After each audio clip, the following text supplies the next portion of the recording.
এ খাদিজা, সারাদিন দিনের দাওয়াত দিছি, পেটে কিছুই নাই, ঘরে কোনো খাবার আছে কিনা?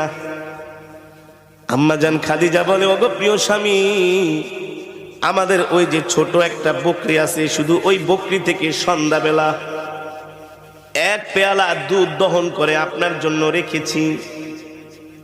আর পাশের বাড়ির মানুষ হাদিয়া হিসাবে আমাদেরকে 4টা খেজুর দিয়ে গেছে। আমি 2টো খেজুর খেয়ে 2টো খেজুর আর এক পেয়ালা দুধ প্রিয় স্বামীর জন্য রেখে দিয়েছি। আপনাদের কাছে আমার প্রশ্ন, সারাদিন না খাওয়া মানুষের কি এক পেয়ালা দুধে কি পেট ভরে, তৃপ্তি মিঠে?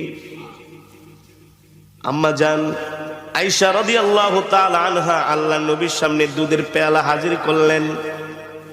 নবীজি অর্ধেক টুকুন দুধ খেয়ে অর্ধেক টুকুন দুধ আম্মাজানকে দিয়ে দিলেন।